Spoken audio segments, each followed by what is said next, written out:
Mark, congratulations on your award. What does it mean to you and the rest of the squad? I think it's a great award. I think it's something we all try to win. Let's not kid ourselves. I think every month when it comes and goes, we're all disappointed we've not won it. So I think we're delighted to win it. I think, without sounding sort of. It's a team thing.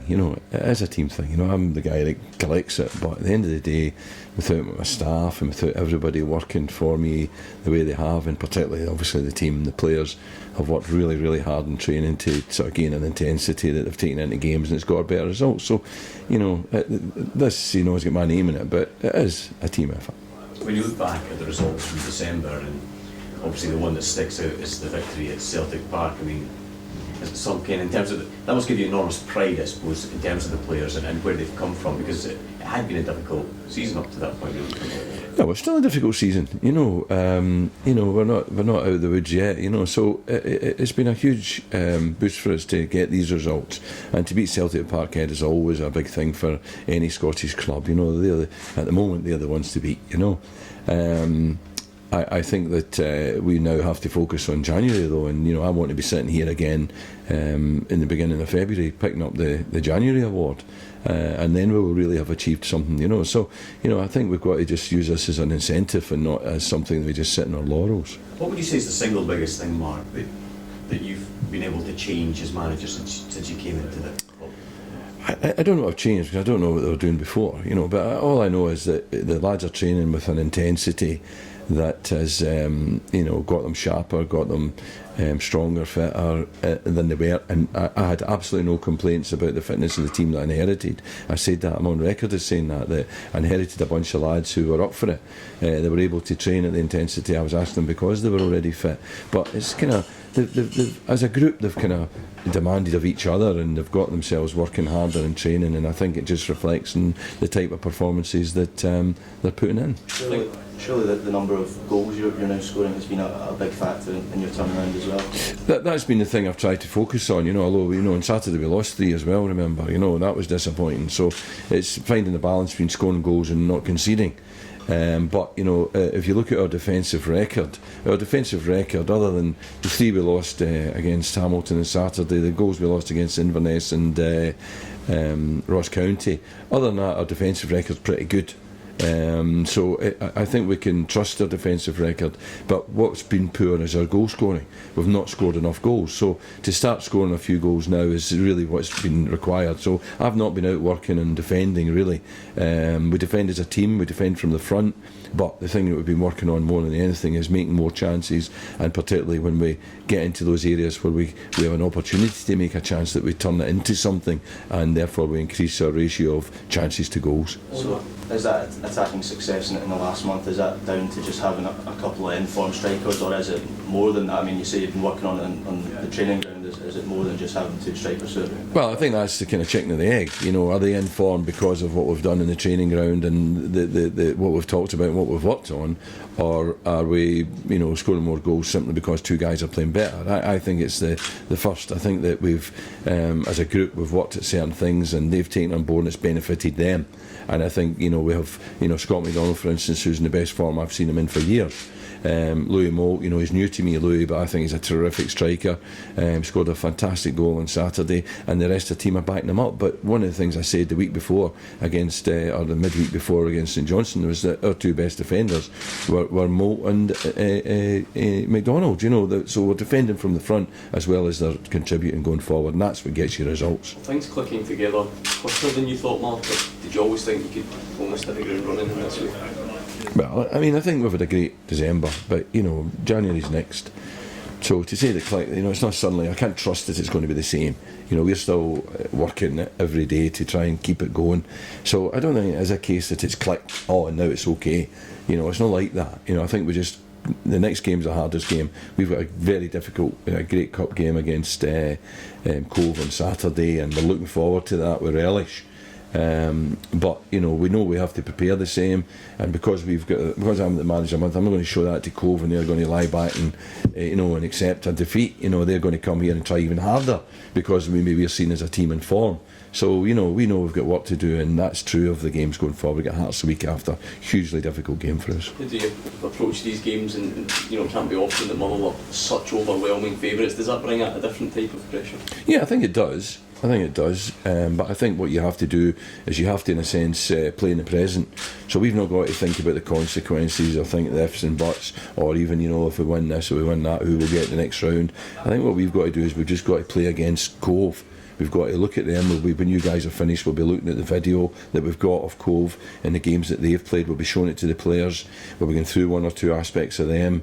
We'll focus on them, and then it's about that. When that whistle goes, getting after that ball, keeping the ball, and as early and as quickly in the game as we can, getting it in their net. Without thinking about the consequences. And if we do that, then the likelihood is we'll get a good result. You moved a couple of your youngsters out on loan yesterday. Is that something you'll be continuing to try and do over the next couple of weeks? Well, I think there's only so many I can do it with, because some of them have to be part of my squad, and that's the nature of the squad, the size of it.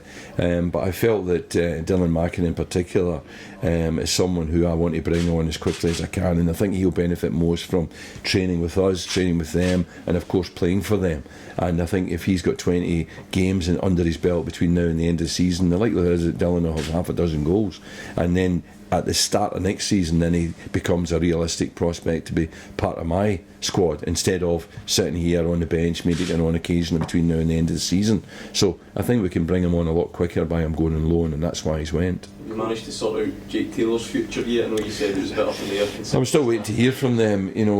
He's still back down there. We're still paying him. So I'm waiting to hear. I tried to contact him yesterday and wasn't able to. So we're just waiting to hear what they want to do about that. Cove sitting quite high in the Highland League at the moment.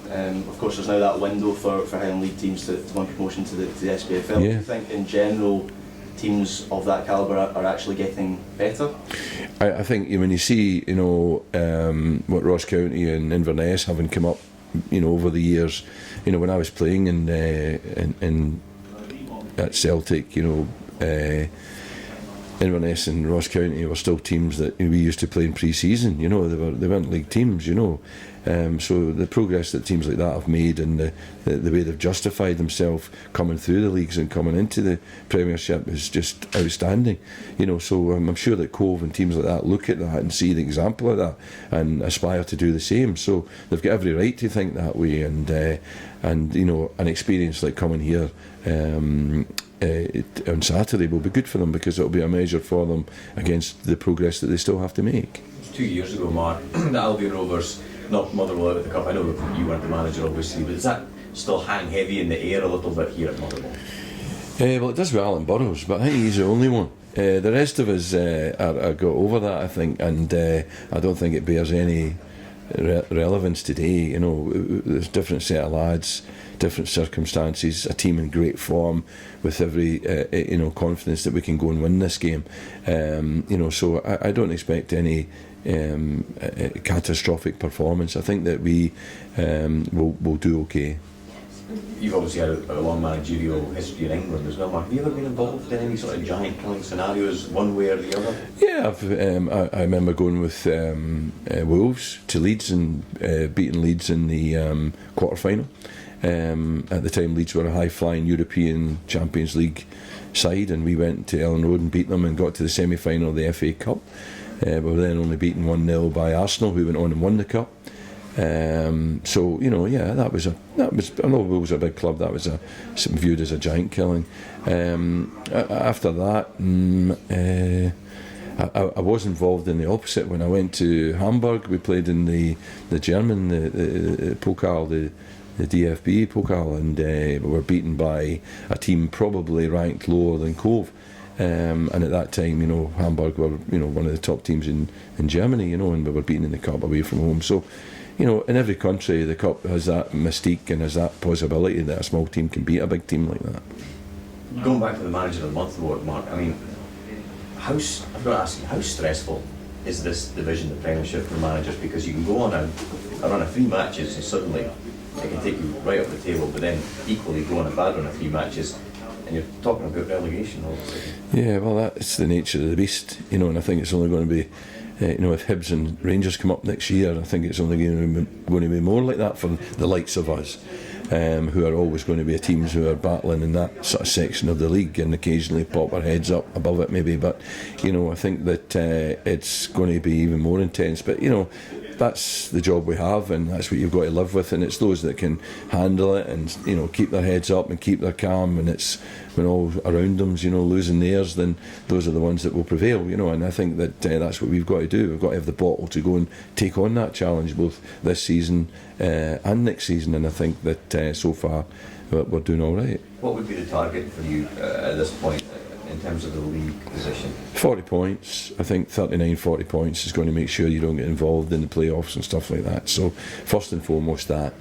If we've got that by the end of January, that'll be fantastic, you know. But whatever long it takes us, that'll be first and foremost. Then after that, we can then think about how we integrate maybe some of the younger lads and start to look at those sort of things. But first and foremost, we've got to put our strongest team out every week and try and get as many points on the board as possible in as quick a time as possible to give us that sort of time to look at those sort of things. Any possibility of more reinforcements this month?